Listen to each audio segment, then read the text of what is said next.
Hello friends, what's up? Welcome back to the channel. I hope you all are doing well.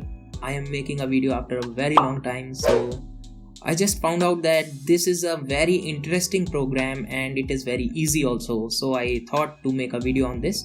So without any further ado, let's begin.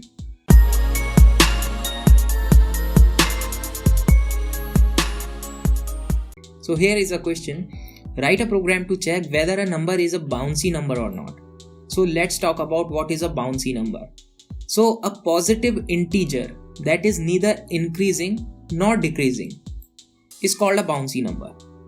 In other words, a number whose digits are unsorted. It means जो number है ना तो increase हो रहा हो ना decrease हो रहा हो. अब इंक्रीजिंग नंबर और डिक्रीजिंग नंबर क्या होता है? So an integer traversing from left to right, यानी जब हम ट्रेवल करेंगे या उस नंबर को देखेंगे left to right, if the current digit, कोई भी डिजिट इज ग्रेटर देन और equal to the previous one, that is जो भी हम डिजिट देख रहे होंगे वो या तो ग्रेटर हो या इक्वल हो अपनी प्रीवियस वाली डिजिट से, then it is known as increasing number and vice versa. यानी अगर हम लेफ्ट टू राइट देख रहे हैं और करेंट डिजिट हमारी लेस है प्रीवियस डिजिट से, यानी नंबर घट रहा है, यानी डिजिट घट रही है या डिसेंडिंग ऑर्डर में है, then it is a decreasing number. So example देख लेते हैं, जैसे 2 3 6 8 9.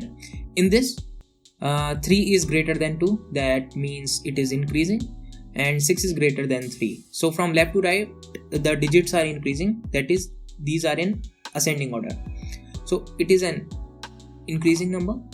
And let's see the decreasing number.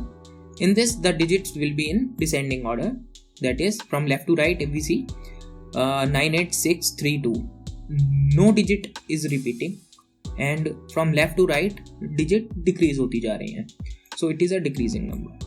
So increasing और decreasing का अगर आपको प्रोग्राम अगर बनाने के लिए आता है तो आप बहुत इजीली बना पाएंगे, आपको मैंने एक्सप्लेन कर दिया. अगर इसमें अभी फिलहाल हम देखेंगे बाउंसी नंबर का प्रोग्राम, इसमें क्या होता है, वो नंबर ना तो इंक्रीज होता है ना डिक्रीज होता है. इट मीन्स उसमें जो डिजिट्स होंगी वो अनसॉर्टेड होंगी. 1 3 1 7 4, यानी ये यहाँ से यहाँ तक इंक्रीज हुआ, देन फिर डिक्रीज हो गया, देन फिर इंक्रीज हुआ एंड देन फिर डिक्रीज हो गया, यानी डिजिट्स अनसॉर्टेड है. पूरा नंबर ना तो इंक्रीजिंग है ना डिक्रीजिंग है. It means it is a bouncy number. 101 is the first bouncy number.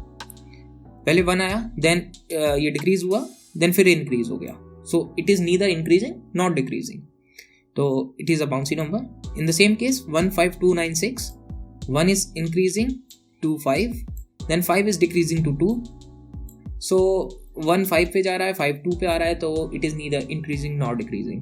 तो सिंपल सा अगर हम लॉजिक देखें तो हमें क्या करना है, एक नंबर लेना है, सपोज 1 5 2 9 6 ही कंसिडर कर लेते हैं. इसमें हम देखेंगे लास्ट से, चाहे लेफ्ट टू राइट देखो आप, चाहे राइट टू लेफ्ट. मैंने काफ़ी सारी वीडियोस देखी हैं, प्रोग्राम्स देखे हैं जहाँ पे लोग फंक्शन का यूज़ करके प्रोग्राम को बना रहे हैं, लेकिन हम एक बहुत ही ईजी मेथड से without using any function direct logic से प्रोग्राम बनाएंगे. इसमें क्या करना होगा, एक नंबर को लेंगे, ज़रूरी नहीं है लेफ्ट टू राइट देखें, हम राइट टू लेफ्ट भी देख सकते हैं. अगर राइट टू लेफ्ट ये इंक्रीज या डिक्रीज कर रहा है, that means it is not a bouncy number, otherwise it will be a bouncy number. तो अगर हम राइट टू लेफ्ट देखें तो 6 देन 9 ये इंक्रीज हुआ, देन 9 से फिर 2 पे आ गया, देन इट इज़ डिक्रीजिंग.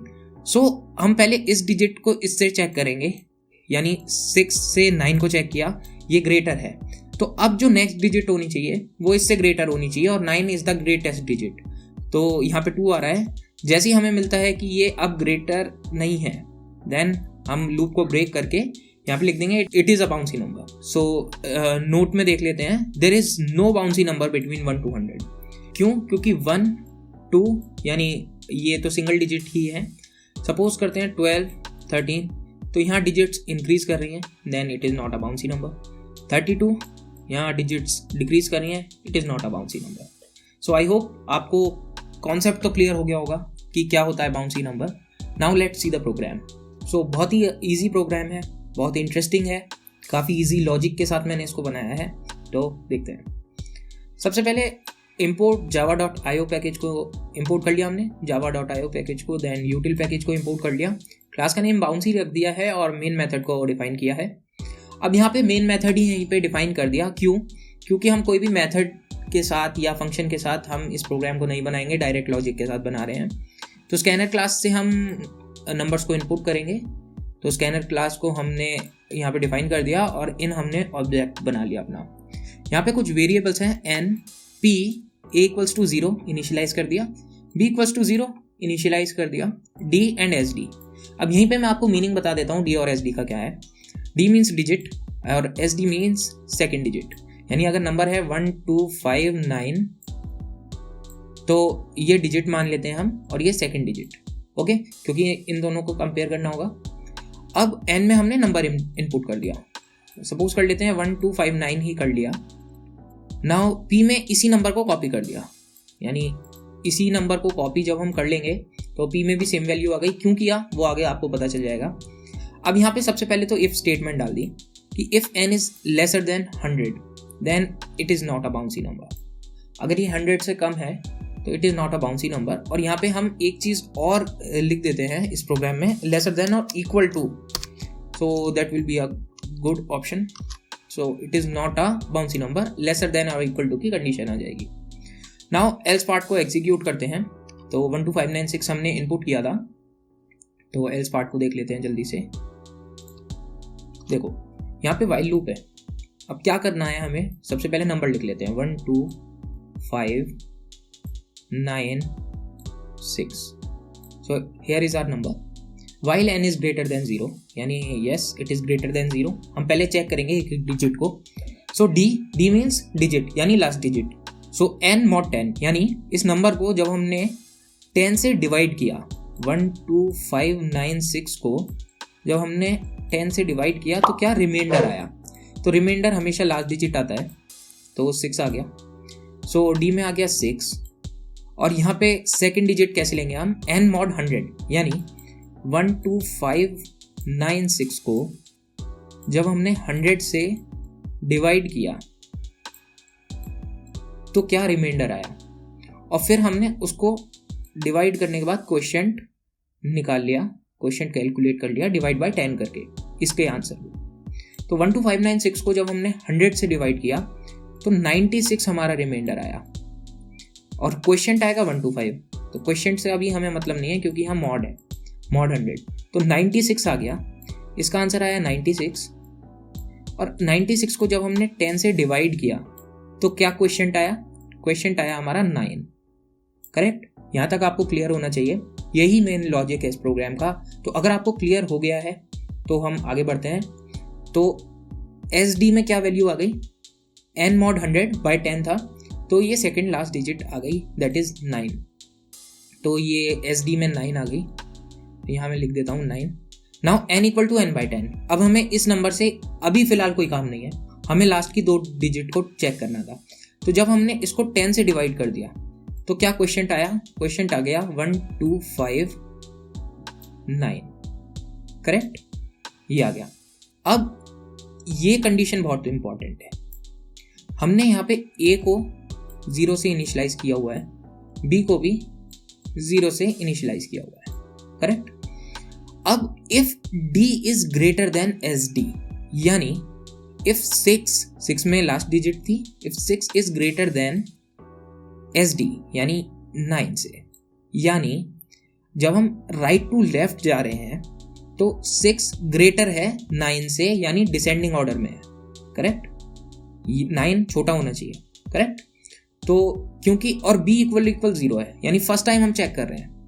ये हम क्यों कर रहे हैं, क्योंकि हमें एक चीज चेक करनी है। अगर ये यहां से इंक्रीजिंग वे में जा रही है तो पूरा नंबर फिर इंक्रीजिंग वे में जाना चाहिए, और अगर ये डिक्रीजिंग वे में जा रही है तो पूरा नंबर डिक्रीजिंग वे में जाना चाहिए, राइट।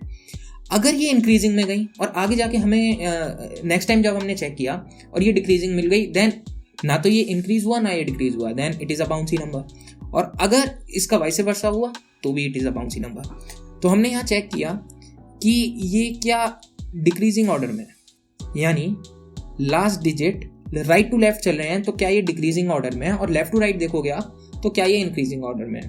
तो राइट टू लेफ्ट में ये डिक्रीजिंग ऑर्डर में नहीं है, तो ये कंडीशन तो फॉल्स हो गई इस नंबर के लिए। अब हमने ये चेक किया एल्स इफ, तो ये कंडीशन फॉल्स हो गई क्योंकि ये ही फॉल्स हो गई कंडीशन।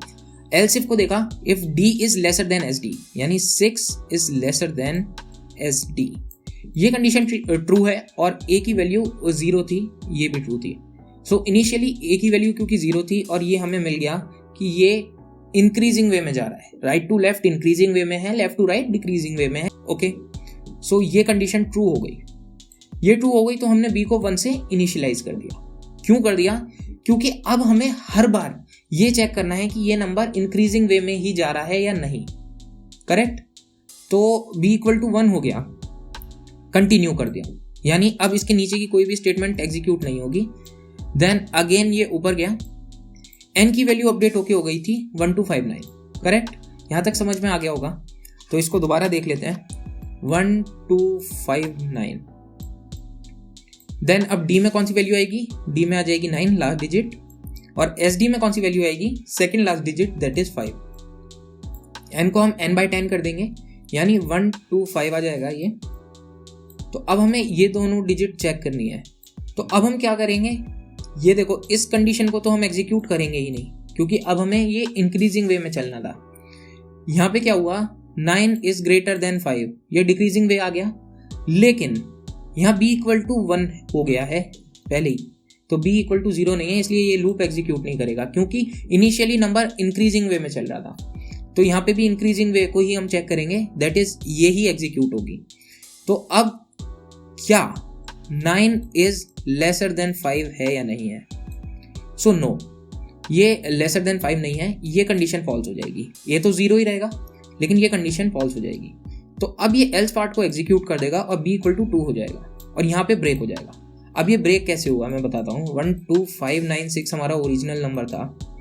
देखो, यहाँ से यहाँ तक इंक्रीज हो रहा था, लेकिन यहाँ से ये डिक्रीज हो गया, यानी this number is neither increasing not decreasing, then it is a bouncy number. Correct?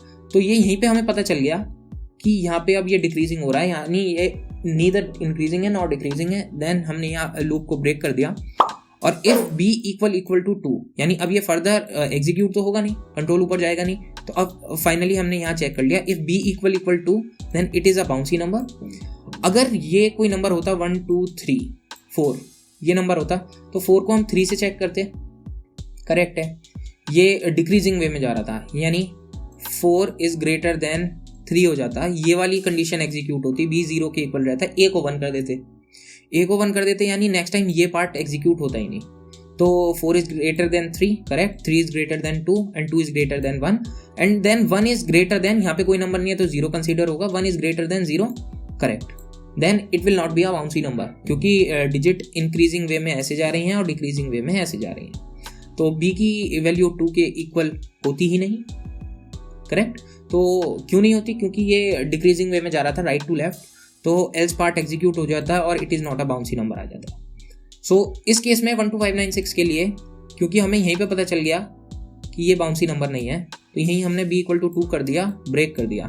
If b equal to condition true है, it is a bouncy number, और p की वैल्यू प्रिंट कर दी। क्यों कर दी? क्योंकि n में वैल्यू अपडेट होके 125 हो गई थी, जो कि ये वाली थी।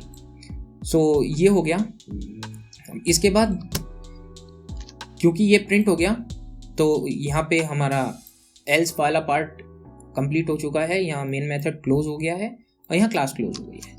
सो आई होप आपको ये वीडियो प्रॉपर्ली समझ में आई होगी। बहुत इजी प्रोग्राम था। अगर आपको ये भी समझना है कि इंक्रीजिंग या डिक्रीजिंग का प्रोग्राम कैसे बनाना है, then let me know in the comments and I will help you definitely. So let's run this program and see the results. So यहाँ पे हम इनपुट करते हैं अपना एग्जाम्पल वाला number 12596। It is a bouncy number. Let's run it again. Let's input 1 2 3 4. It is not a bouncy number. Now let's input 15. Hello, it is not a bouncy number because it is lesser than 100. And let's input 2596. It is a bouncy number because it is neither increasing nor decreasing. So I hope आपको ये video काफ़ी helpful लगा है तो please इस video को like कीजिए, channel को सब्सक्राइब नहीं किया चैनल को सब्सक्राइब कर लीजिए, and you will get the source code of this program on my website bluejcode.blogspot.com. So till next time, stay safe and stay happy. I will see you in the next video. Bye bye.